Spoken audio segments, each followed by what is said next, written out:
자, 오늘의 첫 번째 키워드는 문 대통령 경제 철학입니다. 어제 국회에서 내년도 예산안에 대해서 설명하는 이 대통령 시정연설이 있었는데요. 경제가 어렵다고 도와달라는 게 주 내용이었습니다. 키워드로는 포용과 평화가 있었습니다. 네, 문재인 대통령이 모처럼 국회에 나와서 시정연설을 했습니다. 내년도 471조에 달하는 예산안 제출의 저음에서 그 배경을 설명하는 그런 자리였는데요.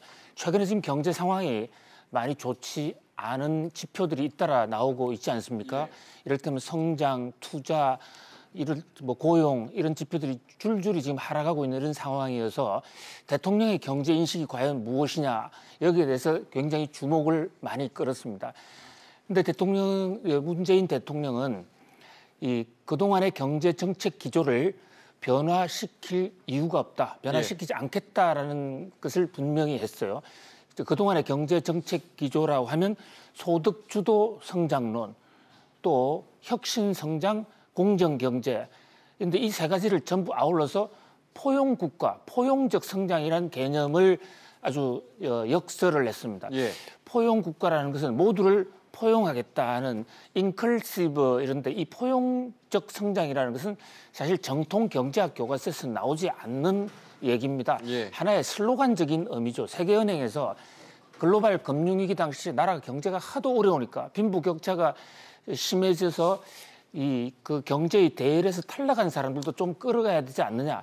그런 면에서 부분적으로 나온 이론이고 지금도 정통파 경제학에서는 하나의 이론으로 인정하고 있지 않아요. 아무튼 그러나 문재인 대통령은 포용적 성장을 경제 철학으로 해서 끌고 가겠다는 것을 아주 분명히 했습니다. 이 대목에 대해서 야당은 상당히 좀 심각하게 반대를 하고 어떻게 보통 통상적으로 대통령의 연설에는 박수도 쳐주고 이러는데 고개를 돌리고 박수도 전혀 쳐주지 않았죠. 예. 아침에 조선일보 같은 신문은 다른 세상의 얘기를 하고 있다. 이렇게 아주 혹평을 하기도 했어요.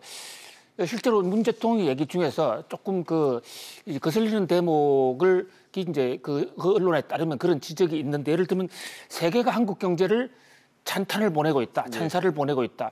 지금 한국 경제에서 돈을 빼나가는 지난 10월 달마도 4조 원 이상 돈이 나갔는데 과연 돈을 빼나가는 이 외국인들이 한국 경제에 찬사를 보내는 게 맞느냐. 그런 지적이 있어요. 그런 돼서 이 야당에서는 일단 우리가 성장을 해야 우리 살 것이 아닌가.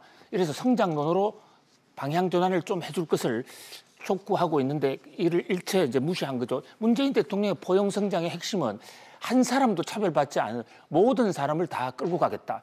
그리고 과거의 정책이 성장에만 일관해오다 보니까 빈부격차를 크게 키웠고 그래서 거기에서 이탈하는 탈락하는 많은 사람들의 비참한 생계를 만들었다 하는 그런 인식에서 지금 출발을 하고 계세요.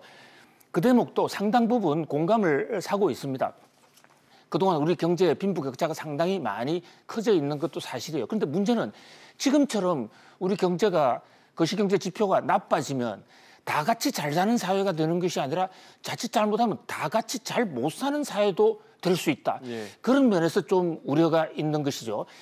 한 사람도 포기하지 않고 모두를 같이 끌고 가겠다는 그 따뜻한 마음은 존중을 하면서도 또 한편으로는 과거의 정책이 모두가 과연 잘못된 것이냐. 과거의 정책에 빈부격차를 유발한 정책에는 반성의 여지도 있습니다만은 기본적으로 시장을 강화하면서 가격 기능에 의해서 성장을 촉진했던 그런 정책 자체는 사실 정통 경제학의 한 분야이기도 하거든요. 그런 면에서 따뜻한 마음과 동시에 시장도 같이 존중하는 그런 어떤 대성적인 경제 정책을 철학으로 좀 전환해 줬으면 어떨까 하는 그런 바람도 없지 않습니다. 예, 문재인 대통령이 경제정책 기조, 소득주도 성장 기조를 그대로 유지할 것을 어제 또 의지를 재확인을 시켰습니다. 두 번째 키워드입니다. 보시죠.